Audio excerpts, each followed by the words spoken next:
Good morning, everybody. I am Seyit Cılasun from TED University. I'll be chairing today's session. We will be listening papers on the firms regarding their informality, their innovation activities, and their performances.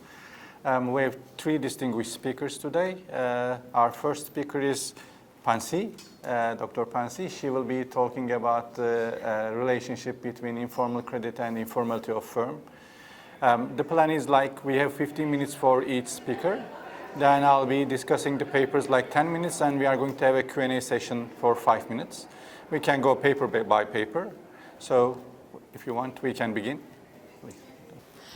So today I'm going to be presenting the impact of informal credit, which means informal sources of finance, anything that is out of regulations and regulatory frameworks, on the informality of micro and small enterprises and how that influences the MSEs in their level of informality.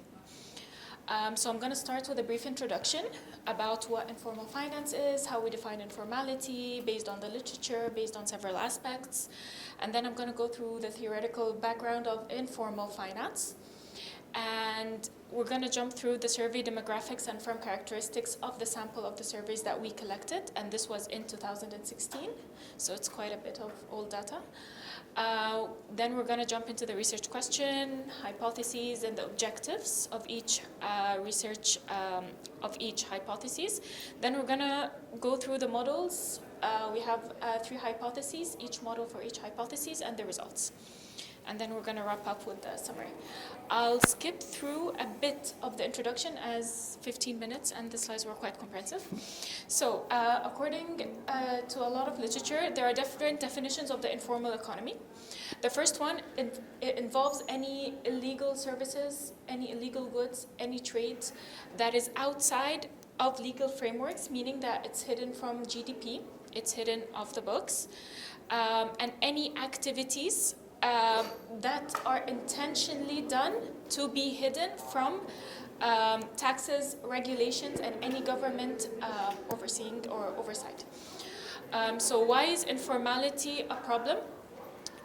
Most literature, of course, says that because informality, it's often low-paying, it lacks protections, it's insecure, high unemployment rates, encourages high unemployment rates, and lower productivity and growth as well, which results to the big problem that we have in Egypt is that over 60% of the firms and more than 70% of private sector workers are informal. And we find this more evident, of course, in rural areas rather than urban areas. This is a graph that shows the informal level of employment in Egypt, and I pinpointed on 2016 because this is when we collected our data. So it would show the significance of how the level of informal employment was in 2016, and we can see that it's approximately 16 million of the whole population. Also, youth unemployment rate is quite high and was quite high during 2016, which is 33.69% for those aged between 15 to 24. Now, there are different types of informality. The 2 most common types of informality are employment-based and productivity-based. Employment-based, there are two groups. The first group is workers who are working either informal or in informal sectors, where labor laws are ignored, meaning that they have no official contracts. They have undocumented workers.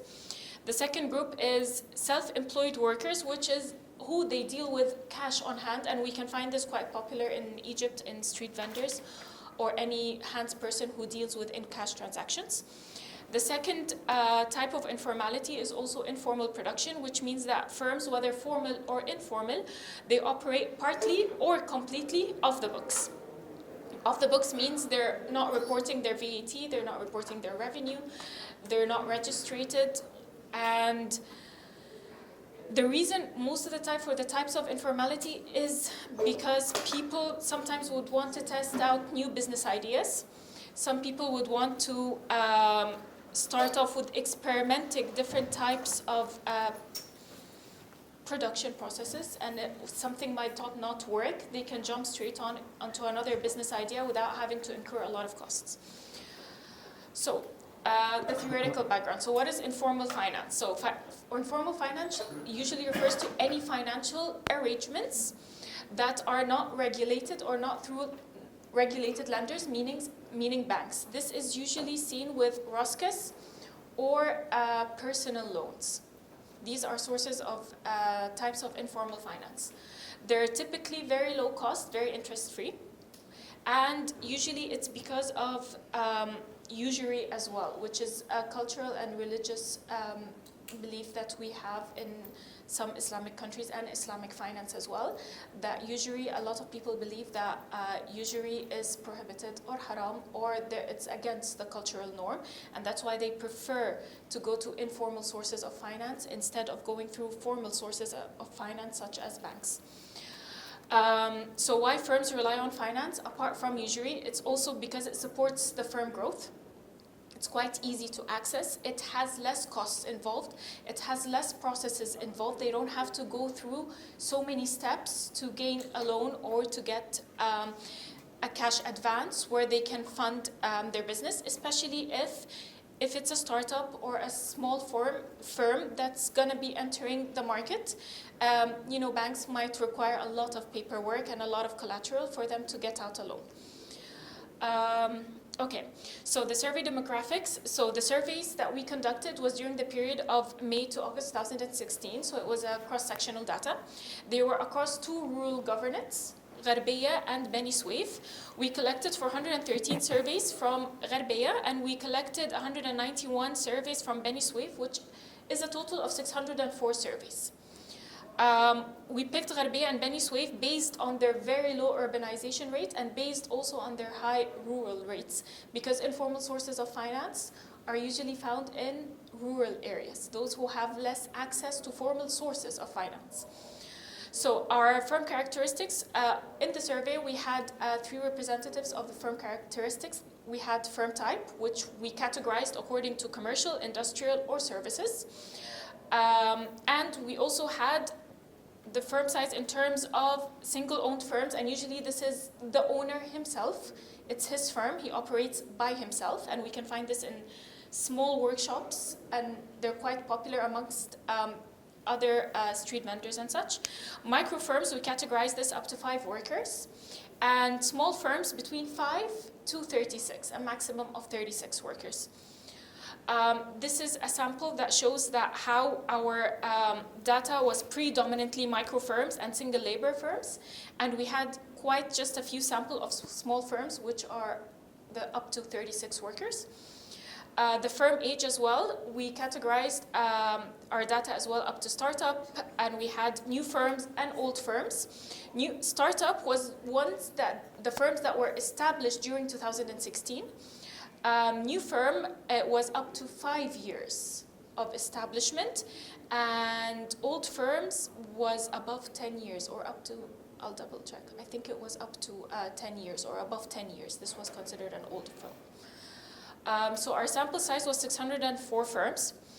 The framework, we got it from the MSc framework from CAPMAS 2014. We did a 2-stage sampling procedure.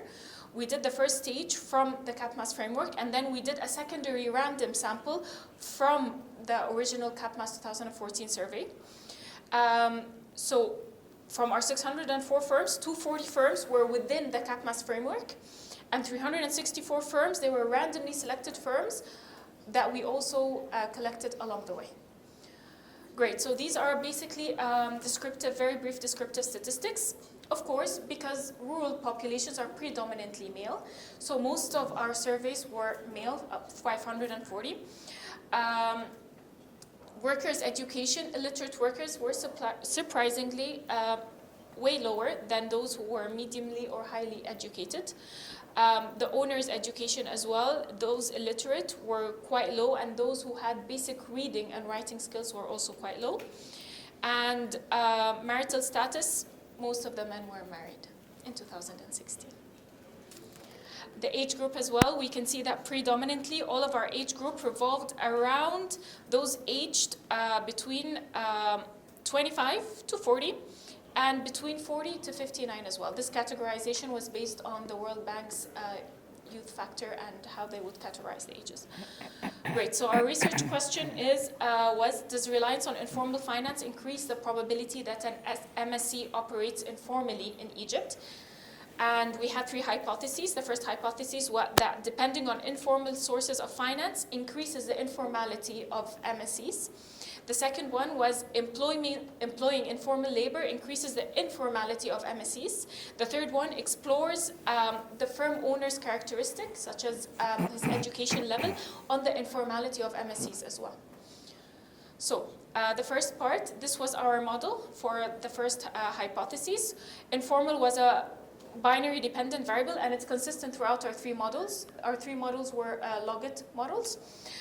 Informal finance was the logout transformation of informal finance, and also it's consistent in our model throughout the 3 hypotheses.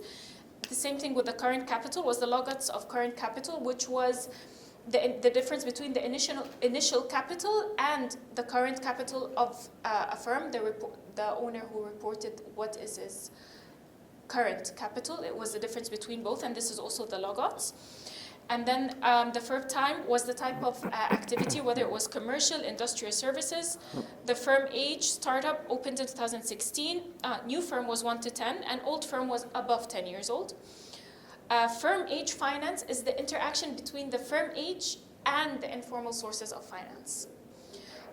And we categorized it also based on the firm age and the finance together. So we had startup finance, new firm finance, and old firm finance. So over here, we can see that we have a statistically significant result with informal finance on the formality of MSEs. So those that have greater access to informal finance increase the probability of the firm being informal, and it stays consistent throughout the first 2 models. Current capital is the same thing. Those with higher current capital have a higher probability of being informal. Lower, and a strong negative relationship, it's a lower probability, so it's a negative relationship. So those that have a higher capital means that they're more likely to formalize. Those with a lower current capital, they will not formalize. We also find a significance across the startup and new firms as well, meaning that startups and new firms have a higher probability of remaining informal than old firms. We used old firm here as our base we controlled for it, we used it as a base category. We also find the same relationship with startup finance and new firm finance, which is consistent with what we find above with the startup firms and new firms, that those firms that are startups or new firms who rely on informal sources of finance are likely to remain informal. So our second part is exploring whether informal labor contributes to a higher level of informality or not. So in this model, as you can see, informal dependent variable is still the same. Informal finance, current capital is consistent throughout the model. We explore the total number of workers in the firm, including the owner, and excluding the owner, including the workers as well. We explore the workers' education, and we categorize them into whether illiterate, medium education, anyone that has above a medium level of education, and high education, which is a university degree or above. We also look at the firm size and how this affects the firm size, whether for a single owner or whether for micro firms or small firms. We also look at the proportion of total education from total education itself. So we look at proportion of total illiterate. We look at the proportion of total workers that can read and write as a percentage of a total workers, and with the total certified as well. So we also find very consistent results, very statistically significant of informal finance and the informality of an MSE. We also find the strong negative relationship still exists with log current capital. With labor, we find a strong negative effect indicating that the more a firm has labor, the more likely it's going to formalize. So the number of workers as they increase, the firm is likely to formalize. And this could be due because they'll be under scrutiny. Increasing their production, increasing their capital would require them to increase their level of insurance and a lot of other things that would keep them on the safe side. We also find a significant effect with medium education. Any workers with medium education and higher, those with a medium education level or higher, are more likely to formalize. We find this across also micro firms and small firms. We find a very significant effect. It stays consistent even through Model 4 when we try to put both effects, both variables together to check if they stay consistent. We also find a strong effect with workers that can read and write and workers that have a certificate, university degree or above. And this is very consistent with literature. Those who are more educated tend to lean towards formalization more than those who are less educated. We also find that consistent across the proportion of the workers that were totally certified. Anyone that has a university degree or above is more likely to formalize their operations or formalize. Okay. Going on to the last section. So the last model, we explore the owner's education and owner's characteristics. We use age square instead of age because to create an inverted U-shaped relationship. We look at marital status, we look at partner, whether the owner has a partner or whether a firm has a partner, and whether the owner has previously traveled or not. So what we find is low informal finance, low current capital are also statistically significant. They don't change throughout our three hypotheses. Anyone that is below intermediate level of education, an owner, or intermediate or above intermediate, and university above, are more likely to formalize their business. Those compared to those that are illiterate. We find an inverse U-shaped relationship with age, meaning that those that are very young tend to remain informal, and once they reach a certain threshold, it starts to decrease. Owners, once they get older, they start to lean towards formalization. And we don't find any effects with whether a person was a partner, traveled, or etc. And to sum up, so a greater reliance on informal finance does enhance the probability of a firm remaining informal or being informal. Higher capital levels are linked to formalization. The more the business grows or expands, whether through workers or whether through capital, are likely to formalize their businesses. Workforce education, of course, the more educated tend to lead towards more to formalization or formalizing their firms. And higher educated owners as well tend to formalize their firms. And that's it. Thank you. Thank you, Pansye, for this nice presentation. It was a paper that really touches on a very important topic in the MENA region, the informal firms. I'll be, first of all, summarizing the paper, then I'll be giving my comments. The aim of the paper is to investigate the impact of relying on informal credit in enhancing the probability of MSEs for informality. So it basically wants to test three hypotheses. The greater dependence on informal finance increases the informality of MSEs. The second one is there is a positive correlation between the employing informal labor and informality of MSEs.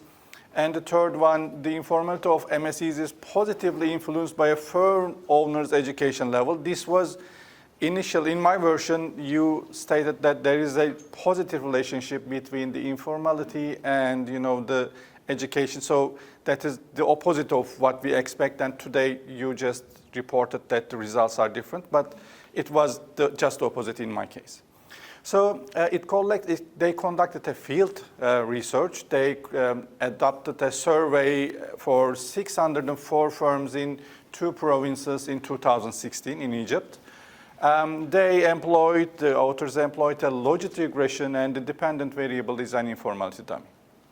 So the main findings, reliance on informal finance increases the likelihood of MSEs remaining informal. Workers with a higher level of education contribute to formalization, and this is the chained one. Firm owners with a higher education level are less likely to formalize their operations, but now we saw that they are more likely to formalize their operations. So the results, the paper has changed in this respect. So these are my comments. These are the notes that I took while I was reading the paper. So the first ones are not that important, the last one. So, I mean, they are the notes at the end of the day. So my main issue is that, first of all, correct me if I'm wrong, an informal firm does not have access to formal finance, right? As if I'm an informal firm, I cannot apply for a bank to take a credit. That must be the case. Therefore, compared to formal firms, informal firms are expected to rely on informal finance, right? I cannot go to bank. So, in my setup, being informal determines the informal finance. If I'm an informal firm, I'm going to apply to informal finance. It could be from the family or it could be some other sources. But the thing is that it's an extensive margin. I'm informal, I can apply only to informal credits. That's the case, right? So then the amount of informal finance is not expected to determine being informal. It is mainly determined my financial needs. I am for sure going to use that informal credit channel, and the amount is determined by how much money do I need. I will buy new machines, etc. So I cannot create the relationship that goes from relying on informal finance to informality of the firm. Maybe you need to more clarify on this, okay? And the second one, the relationship, that was this second hypothesis. The relationship between workers' education and formal informality seems to be reversed to me. Why? If, for instance, you mentioned in the paper that, and it's of course more likely, a higher educated person will not prefer to work in an informal firm, right? I will prefer to work formally. So if I am an informal firm, I am most likely will find workers that are lower educated, right? So then the relationship comes from the informality and goes to the type of the workers I hire. So not the opposite, but it comes from the opposite direction. I mean, from the dependent variable to the independent variable. In logistic regression, we can report odds ratios. While writing the model, it is not necessary to mention that the log odds transformation I used. Just you can say I used the log of the variables and I report the odds ratios. That's sufficient. So in the paper, you are explaining that you created a variable that is the firm age finance, but it was unclear to me. I couldn't catch it really. So basically, I would like to see a simple interaction between these two variables, but you are doing like something different, so you can use a simple interaction for that variable. It could be more easier to understand and interpret. Both the number of workers and firm size variables are included, but the thing is that firm size variable is also determined by the number of workers, right? It is below 5, below 10, less than 10. So why are we using that two variables simultaneously? So they are both showing the size at the end of the day.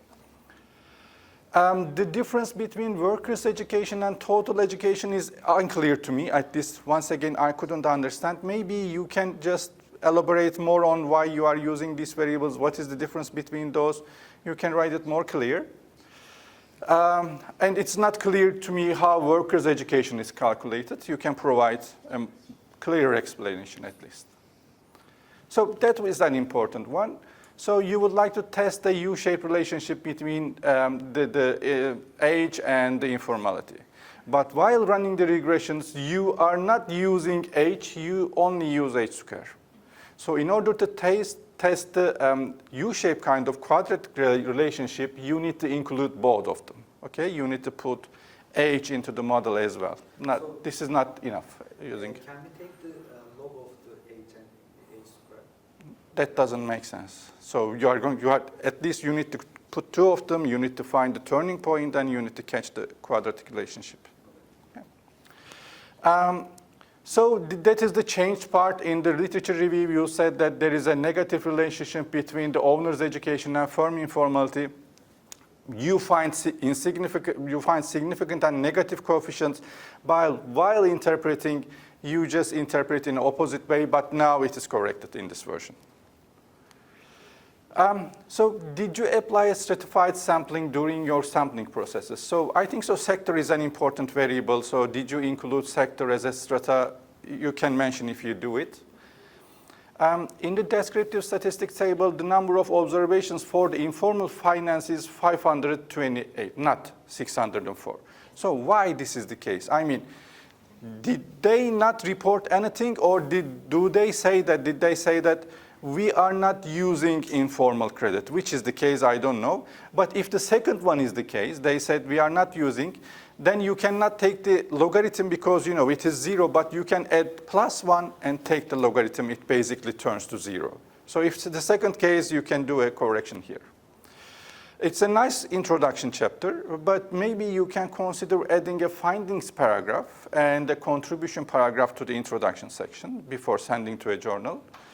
And I think so it will be useful really to give a descriptive statistic table with a breakdown by formal firms and informal firms separately. So I can, when I look at the table, I can see what's the main differences between these two kinds of firms. These are all my comments. Now I will be opening the session for Q&A. So if you have any, please, ladies first.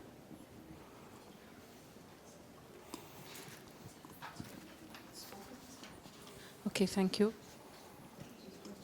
It's working. I have just a question.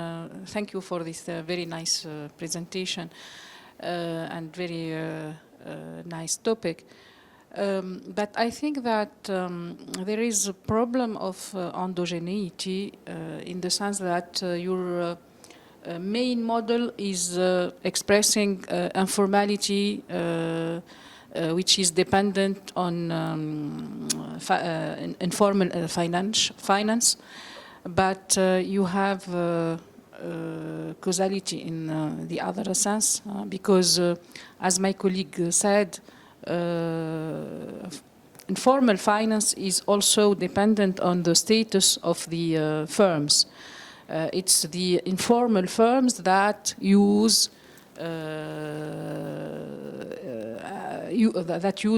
informal finance. So did you deal with this endogeneity problem? Yeah, we can collect the questions then. Thank you very much for a very nice paper, Markus Löwe-Eidos. My question links up to the two previous comments. What you found, in my eyes, is clear. It clearly shows that there is correlation, but you cannot say anything about the causalities, which direction they run, and if there is at all a causality between the different aspects that you mentioned.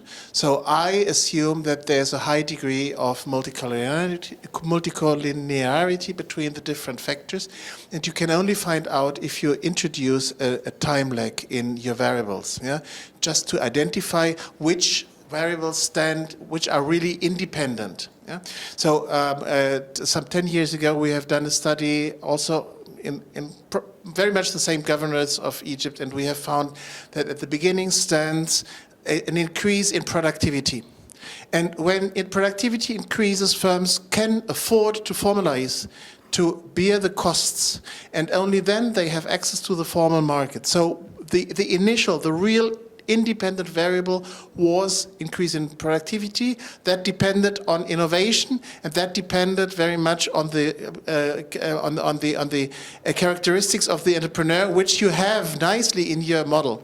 But you can only find out if you build in a time lag to really show that the causality goes in this direction and not reverse. Any other questions? Okay, Pansye, floor is yours. Okay, thank you both very much for the comments. I've actually considered this several times, and it's been on my mind since the past couple of weeks. So the formal variable, the informal variable, we had 0 as formal and 1 as informal, because when we were collecting the surveys, the owner reported whether he was formal or informal. And they were also based on other questions that we asked in the survey, if they had tax registration, if they were, they have a VAT as well, if they're imposed as VAT.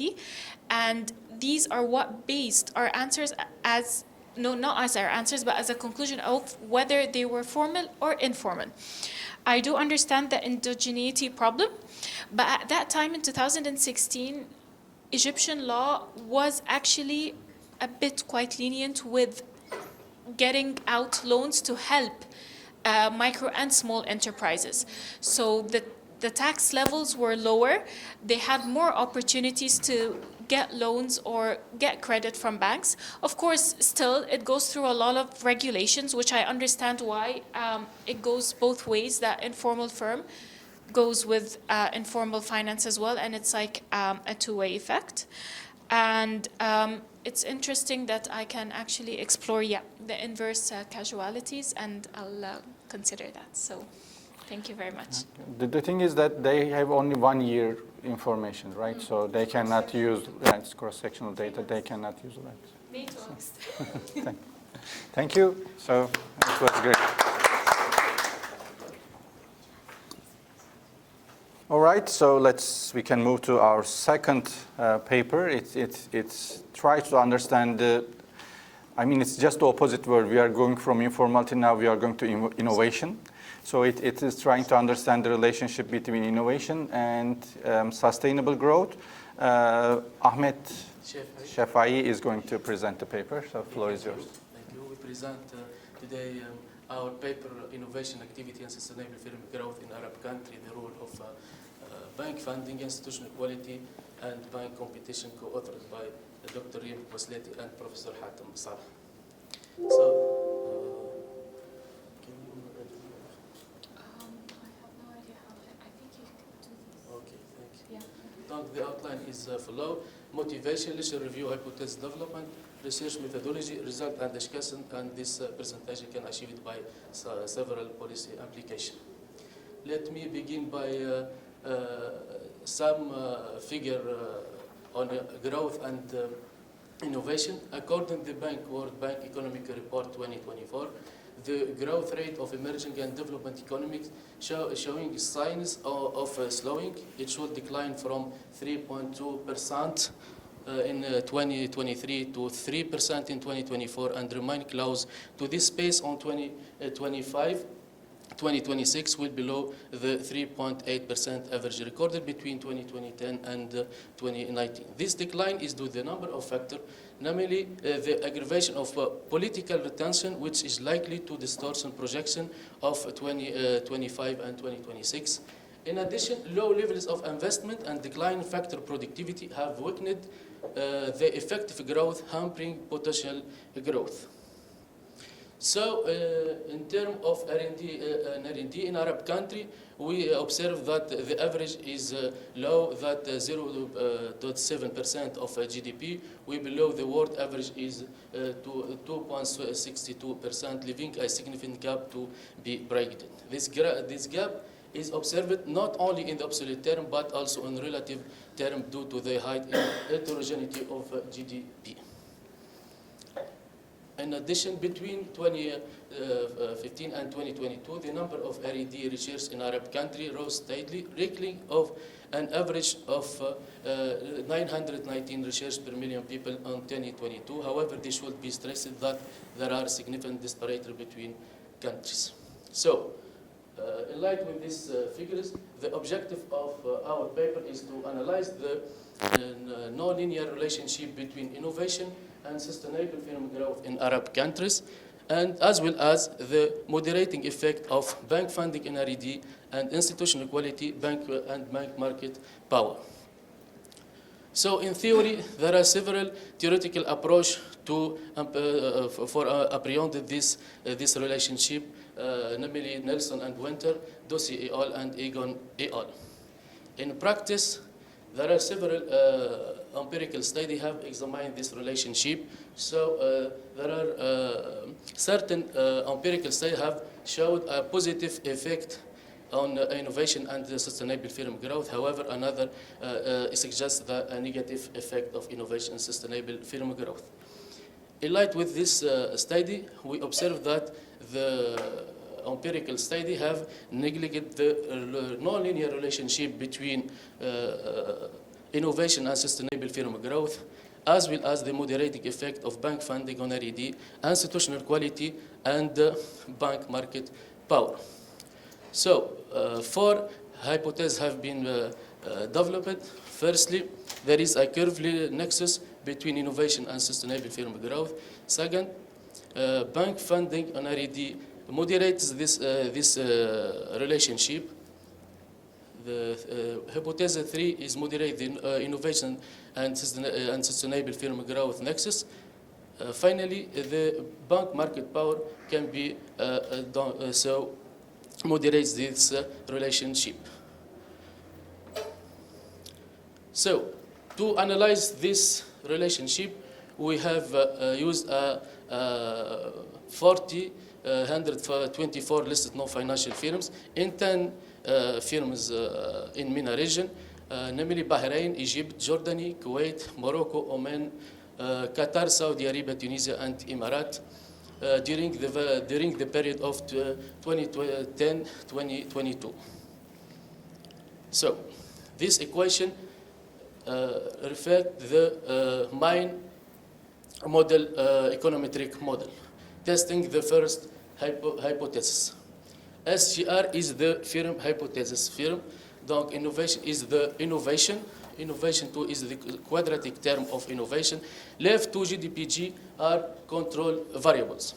Equation 2, 3, and 4 present the moderating effect of the three moderator variables. To estimate this relationship, we use the system GMM method. So, to measure the sustainable firm growth based in Higgins 1977, we follow several empirical studies using this measure. The multiplication of 4 ratio, net profit ratio, asset turnover ratio, rotation ratio, and equity multiplier. To measure the firm innovation, we use the ratio of intangible assets to total assets. This slide now summarizes the measures of moderating variable. Bank funding measured as private R&D expenditure multiplied by 1 minus self-financing ratio. Institutional quality is the composite variable using PCA for world governance indicator developed by Kothman et al. 2011. Finally, the bank market power is measured by Lerner index, calculated by the price minus margin cost divided by price. We introduce several control variables in our based model, namely leverage, firm size, asset tangibility, firm risk, not debt task shields, liquidity, inflation, and GDP growth. Turning now to the discussion of the results. So, the results show the inverted U-shape between innovation and sustainable firm growth.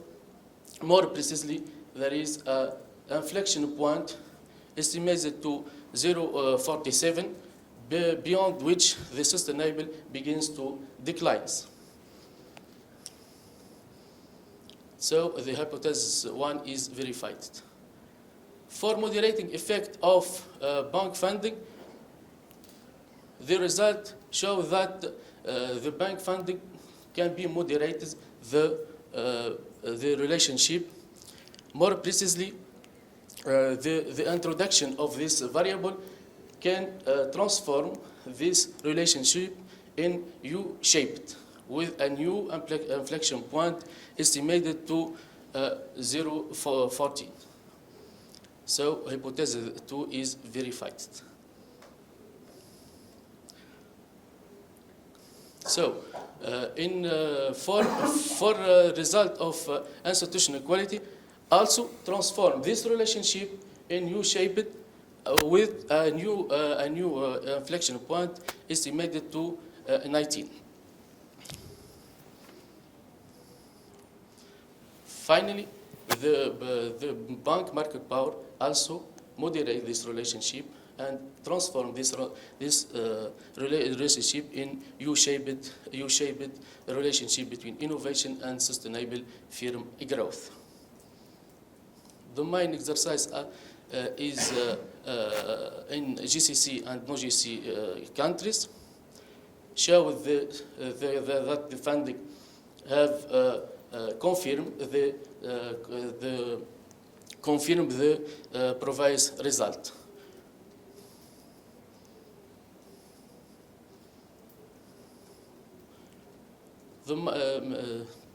In addition, we analyze the relationship based on firm size based analysis that the result so confirm the main result in main equation.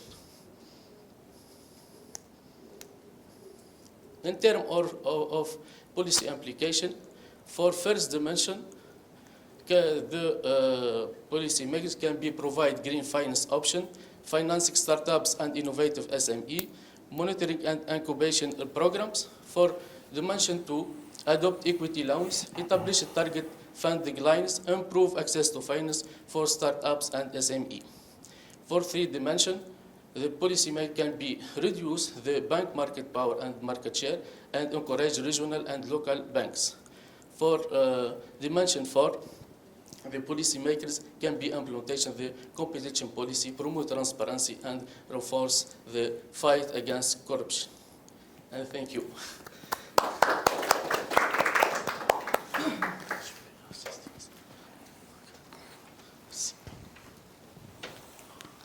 Thank you, Ahmed, for this nice presentation. Actually, both presenters' presentation was very fancy, so I'm feeling a little bit ashamed about my presentation. So.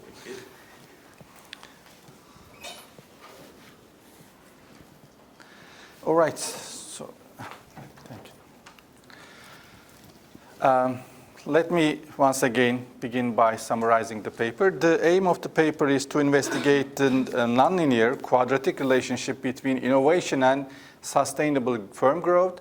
And in the meantime, they are also looking at the effects of some moderating variables like bank funding of R&D expenditure, institutional quality, and bank market power. So they are actually testing 2 hypotheses. The first one is the nonlinear relationship between innovation and sustainable firm growth, and the second one is these variables moderating effects. They use 424 listed firms for 10 Arab countries for the period 2010 to 2022, and they employed a system GMM regression to analyze that relationship. The main findings, yes, they find the inverted U-shaped type of relationship between innovation and sustainable firm growth, and they also find the moderating effects of these variables. Okay. So my comments.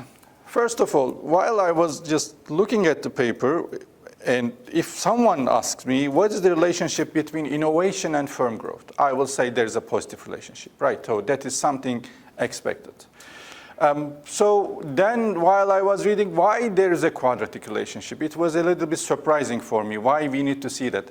Actually, I'm going to mention it in a few slides later, but you mentioned that there are some papers that finds negative relationship, but I cannot find the papers in your reference list. So you need to complete your reference list. So it was interesting to me. But the thing is that while interpreting the positive result, I mean, there's a quadratic inverted U-shaped relationship, and for the positive part of the regression, which you find positive coefficient, you said the word innovation.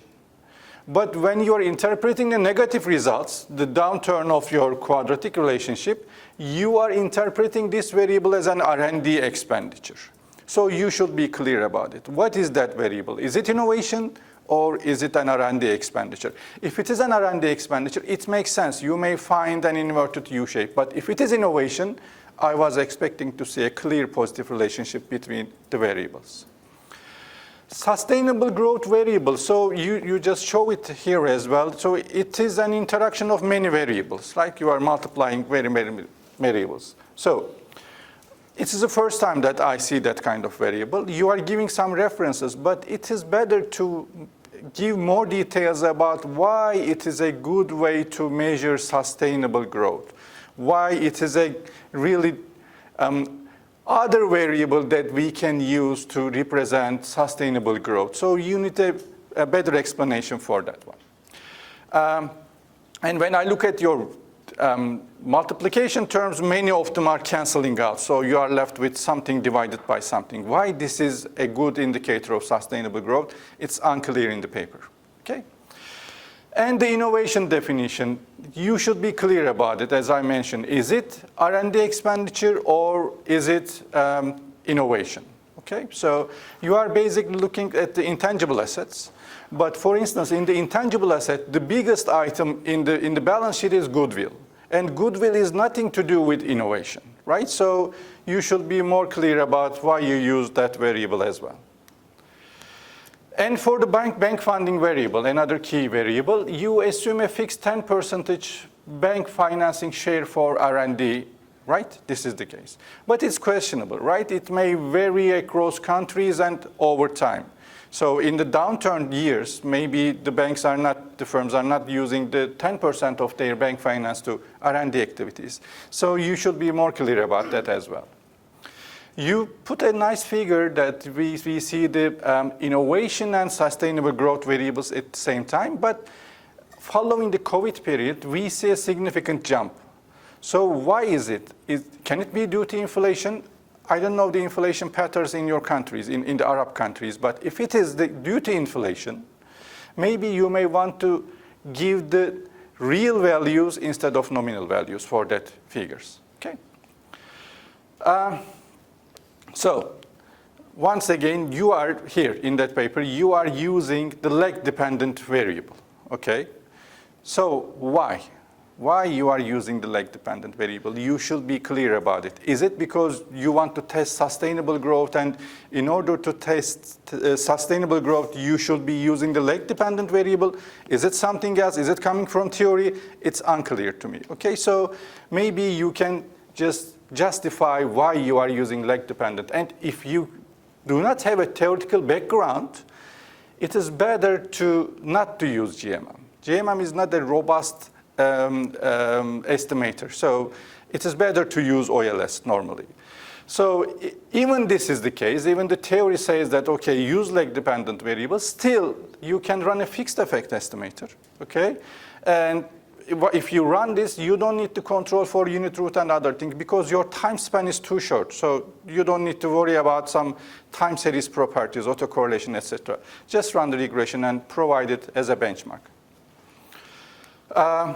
So your model suffers from endogeneity, right? So sustainable growth could also affect almost all independent variables, including innovation, and GMM does not provide a proper solution. So I'm using GMM, I am free of endogeneity problem. This is not the case. You are still having the endogeneity problem. You should address it, and sometimes you are interpreting your coefficient as causal coefficients, so just avoid it. So you can just say them, they are associations instead of causality.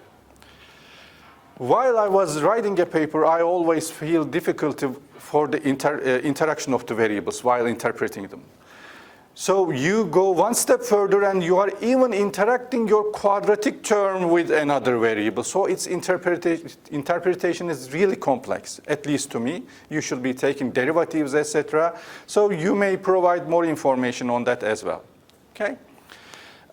This is a small one, but in the subsample analysis, you did not provide in your presentation, but you divide the sample with the Gulf countries and non-Gulf countries. But when I add the number of observations, it doesn't add up to that one. So you are missing some part of the sample out of the regression, so I don't know why. You should be careful. As I told you, most of the references cited, not most, but some of the references cited in the text are not listed in the reference section. So that's all my comments. Thank you. It was a nice paper. So now we can have questions.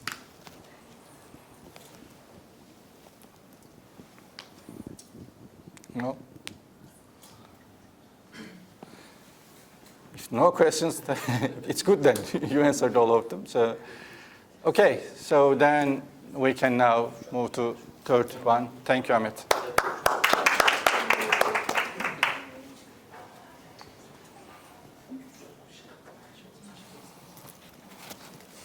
final paper tries to understand the relationship between the informal economy and the firm performance. Hassan Murat Ertuğrul will be presenting the paper. So, floor is yours. You have 50 minutes. It is written Hassan, but my name is Hassan with one S. First, I want to check. It's our common paper with Ömer, Tuğsal, and Ömer, Faruk, my colleagues. We try to understand the impact of informal sector on firm performance for MENA region. I want to give a summary of what we find at the beginning. We investigate the impact of informal sector on firm performance over 10,000 observations. I am sorry, we wrote it as a firm. Approximately 849 firms we have for 8 MENA countries between 1997 and 2020 periods. We employed a panel dynamic GMM model, and we find that informal sector on firm performance is negative, and in the long run, a relationship is increasing, negative coefficient is increasing. Also, when we investigate impact of informal sector on firm performance is higher in the long run, in the short run. There was homogeneity between the firms. We investigate firm constraints, and we saw that there is homogeneous relationship between the variables. I want to first mention about our motivation, and then we investigate the literature. Our question: how the informal sector activities impacts the firm performance in MENA region. To answer this question, we employed panel dynamic GMM model, providing pioneering analysis tailoring for MENA region. There was limited study for the MENA region. And we try to fill the research gap by analyzing impact of informal sector. This is macro data, also informal sector data. The other variables is micro firm level variables. On firm performance in the MENA region, to access both short and long run, we try to analyze relationship. When we investigate literature, we try to divide to subsections. For example, there are literature with firm performance and economic developments, profitable firms drive investment and production decisions. There is a research gap. Most of the papers focus on developed countries. There are a lack of papers for developing emerging markets. Factor influencing the firm performance and emerging markets, political and corruption risk, privatization policies. There are papers focusing on these issues at the literature. Also, economic and institution dynamics, the role of informality and growth and structural transformation is investigated in the literature. Also, lastly, impact of informal sector on formal sector we investigate. Informal competition reduced the formal firms' performance, often due to governance issues and lack of innovation. Informal competition, we saw that at the literature, may drive innovation, and unregistered firms may perform similarly or better than formal ones in some certain cases. Our research questions: what is the short and long-term impact of the informal economy on firm performance? Second important questions: does impact of informal economy on firm performance differs when the firms with the financial constraint take into account? We try to investigate these two topics. Our data set is more than 10,000 observation, 849 firms operating in 8 MENA countries. We obtained data from a Refinitiv database. We have two separate databases. One of them, the micro variable is we take from Refinitiv, Thomson Reuters Refinitiv database. And second, Ceyhun Ergin's database for informal economy. We finished our sample at 2020 because Ceyhun Ergin's database is finishing 2020. So there is no updated. So we take at the end of 2020. Also, if there has been 1 or 2 years data, there will be COVID effect. Also, we take into account this. This frequency of our country's data, 33% of the observation come from Turkey, then Saudi Arabia and Egypt, 19%, most dominant countries in our sample. We employ a panel dynamic GMM methodology. We employ this methodology because it is consistent with our aim. We added a dependent variable of our profit asset ratio. Our independent variable is a dependent variable, independent variable. So in the genetic problem, so we have a larger N cross-section from the time series. So there has been a cross-sectional autocorrelation. Also, heteroscedasticity. GMM model has superior to solve these problems. Also, we use this model. It is robust for the form level and the generator problem. Lastly, GMM minimized the measurement errors due to omitted variable bias problem. So we, because of this reasons, we employed GMM model. These are basic model. One of the basic model, we have 2 models. The first one, profit, our dependent variable profit to asset ratio, calculated ratio of net operating profit to total assets. Second variable is leverage, the ratio of liabilities to total assets, age of the firm, age, size is stand from the size of logarithm of total assets of the firm. Growth of sales give us growth of sales of the firms, future opportunities of the future growth opportunities in the case of the firms. And we use informal economy from Ceyhun Ergin's database. This macro variable, informality, informal economy as a proportion of GDP. Also in our second model, instead of a profit asset ratio, we employed profit, logarithm of profits, not ratio. Directly in the second model for the robustness check, we use profits, total net operating profit we employed in our second model. When we investigate our finding, informal economy, we found negative and statistically significant. This is the most important variable. Also, we control parallel with the existing literature, leverage, size, sales, and age of the firms. These variables is used from level papers literature.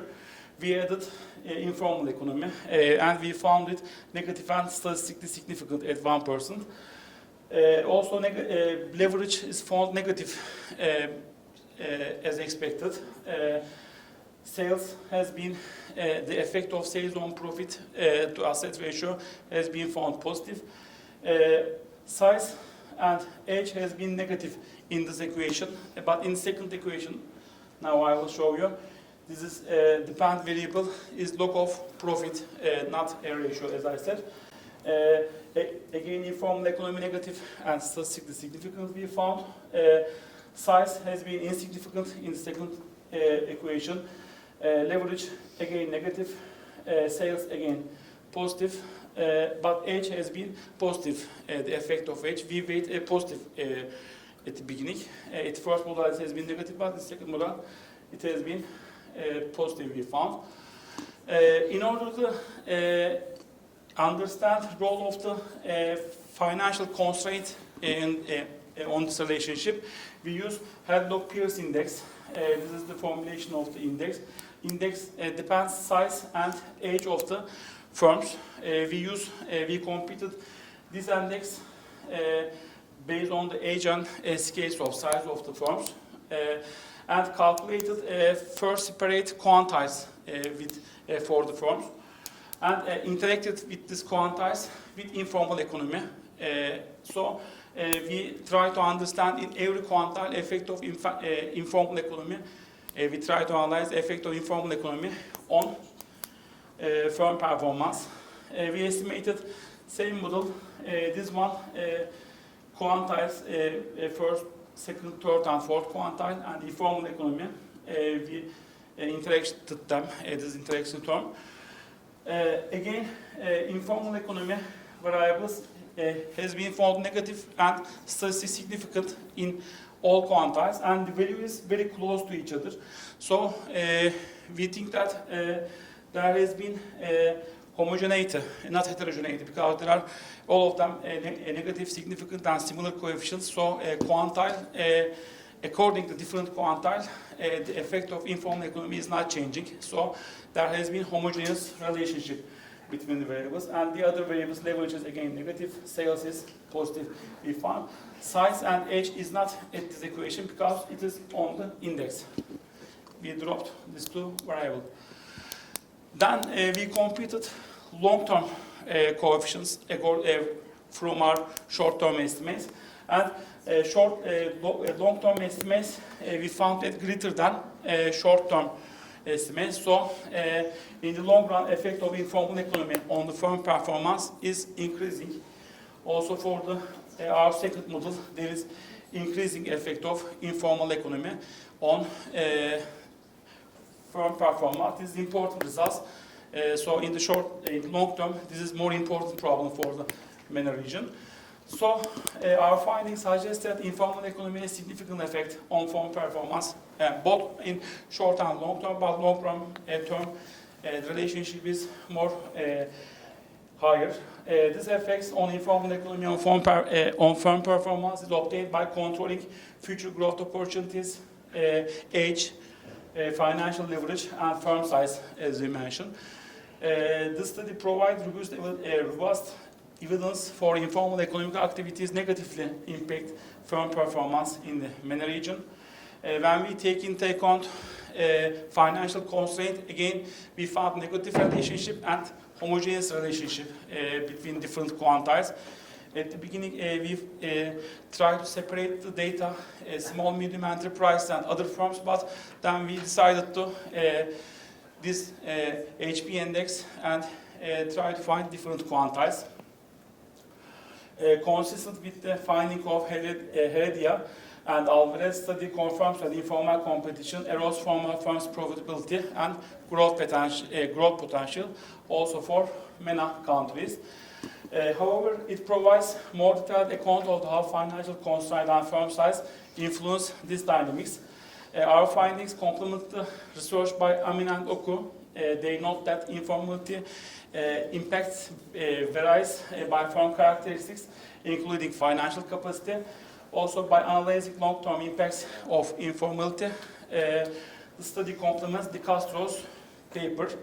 When we come our conclusions, we investigate, as I said, the relationship informal economy on firm performance for 8 MENA firms between 1997 and 2020 by employing dynamic GMM methodology.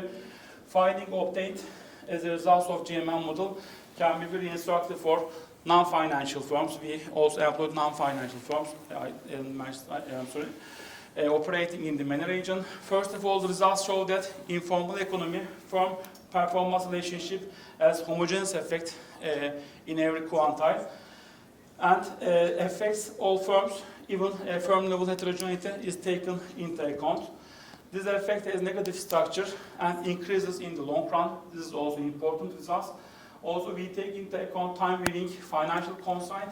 We find that effects of informal economy on firm performance affects firm quantiles with the financial contrast even the same level. And the findings of the study suggest that informal economy is important problem for MENA region. This makes necessary policy implication for policymakers in MENA regions to long-term sustainability and improvement economic development. So they get it off from informality at the MENA region. As policy implication, the study provides important evidence how informal economy affects firm dynamics in MENA region. These findings provide important policy implications, as we mentioned, reducing the share of informal economy in the many countries and improving, of course, firm performance can support development of the development at the MENA region. This policy designing can certainly contribute to MENA region. Of course, there are some limitations. First limitations. Study includes public health forms we use from Refinitiv database. The cautions should be taken in generalizing the finding. Also, when we spoke, perhaps GMM methodology, alternative methods can be used. Perhaps Seyit Hoca say again to us. It's recommended that future studies should address informal economy in depth at country level, such as case studies. Thank you to listen me. It's just 15 minutes, perfect timing. Thank you.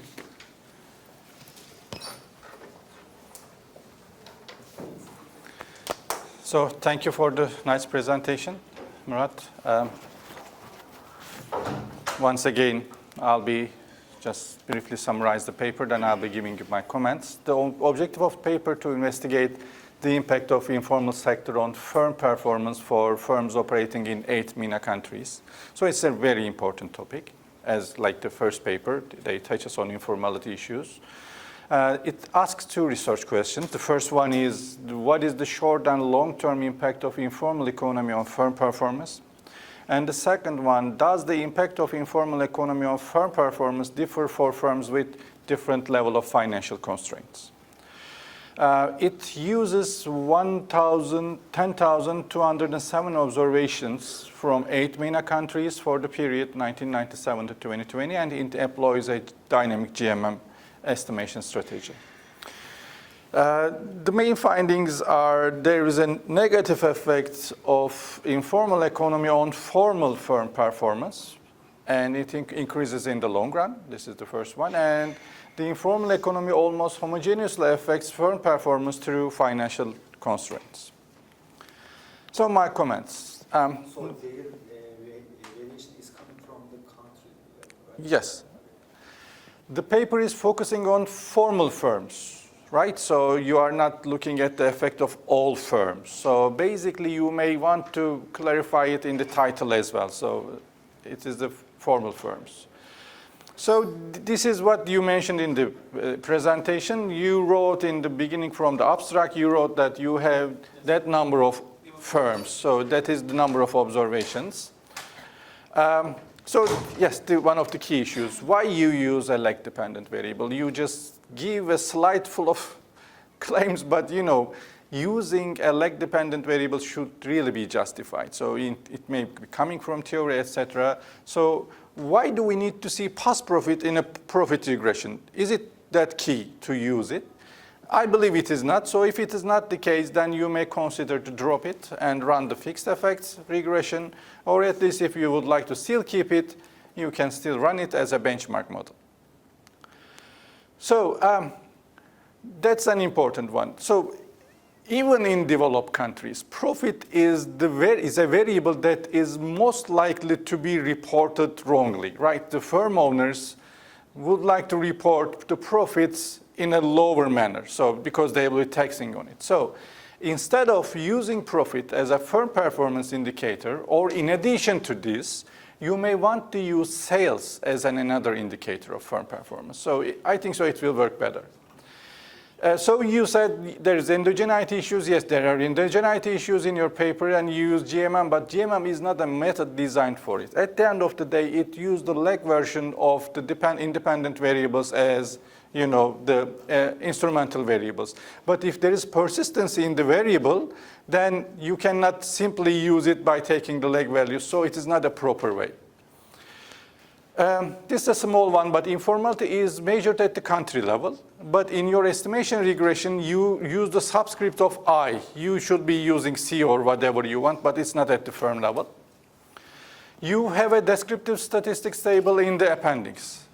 You can move it to the main text. Okay, so we would like to see in the main text. And in that table, there is a variable leverage, and for this variable, you report the statistics for between and within samples, but that is only for that variable. So there are other firm level variables. Why didn't you report that information for these variables as well? This may be a good idea. So you are using leverage, right? So you are looking at the effect of leverage on profits. But leverage may have a quadratic relationship between the profit or sales, which one you use, I don't know. But up to some certain points, if you get credit, you can use it for profitable spendings, and your profit may increase. But below a certain threshold, you may observe a decline in the relationship between, if you increase the credits, you may see lower profits because they may use the credits to pay their loans as well. So this is called debt overhang. So in order to test this, you can add a quadratic term for leverage variable. So you use a sales growth variable, and you say that it is an indicator of future growth opportunities. Why? I cannot see the rationale behind it. So maybe you can more elaborate on why you are using it as a future growth opportunity. And at least my version, which I just received before the conference, you find a positive coefficient, but you interpret it in a negative coefficient. So please, you can check for this if it is now corrected. The negative effect of firm size is surprising for me. Higher firms, so larger firms should be having higher profits in my sense. So I mean, maybe you may want to use the employment as a firm size indicator instead of assets and run the regressions and try to see what happens. Okay, so you can at least check for employment measurement as the size. The coefficient of informal economy variable is very small. So it takes the values between 0 and 100, I guess. So you may want to use the logarithm of that variable, and you can have higher coefficients. I mean, 0, 0, 0 something instead of this. You can have more interpretable coefficients. Is the informal economy variable share or monetary? Not monetary, not share. It's a like index. They got some points. The countries are receiving some points, as far as I understand, right? So this is really important. In the regression, you run a robustness regression, right? And in the robustness regression, instead of profit rate, you use logarithm of profit. But when you use it, you are dropping the negative profit values, right? So you cannot take the logarithm of negative values, and you are saying in the paper. So then the sample is changing. Now I have different sample, which consists of firms that have positive profits, completely different kind of animals. So you must be careful about this. Either you may not say that is a robustness test, but what I advise you is you use Arcsin transformation. That helps you to use the negative values as well. Okay, so if you run this regression, now you can say as a robustness I run this regression and these are the results. Now the results are not comparable. Okay, so they are different samples.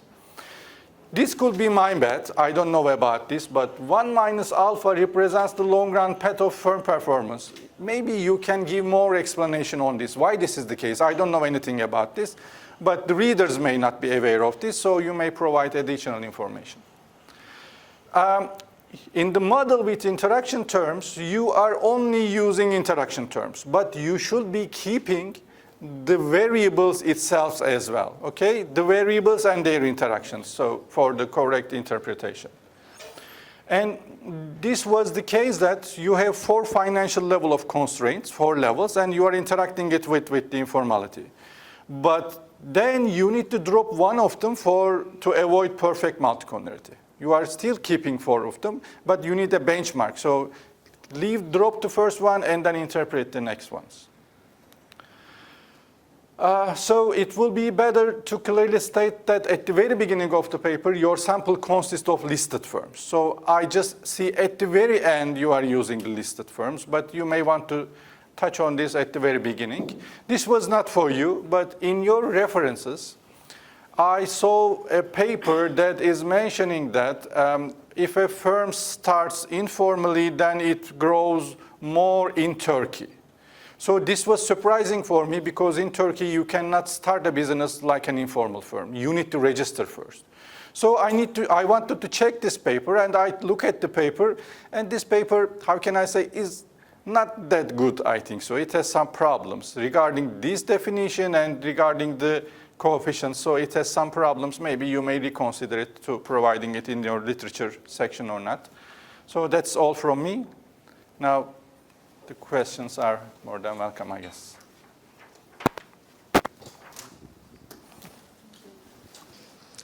Thank you for this very good presentation and very nice topic. My first comment is about one of your main variables, which is the informal, the weight of informality in country as a percent of GDP. And my question is about the variability of this variable, because the firms belonging to the same country have the same value. It's a macroeconomic measure. And I think that informality as a percent of GDP is not varying a lot within a country in time. So I don't know if this problem is serious or not. My second point is about you have a long panel, but you didn't deal with stationarity, and you have around 24 observations by country. Yes. 4 years.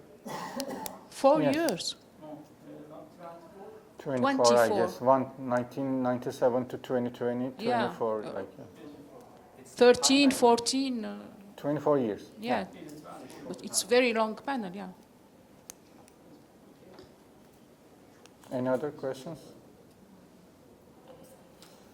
No? Thank you for your comments. This database, yes, not for the firms, is about countries. We take this database because we think that this reflects the effects of informal economy in a country. Yes, but if there has been a firm level informal economy data, it has been vulnerable, but at econometric test, we didn't see any problem, so we go on, especially test for autocorrelations, etc., full econometric robustness check, there has been no problem.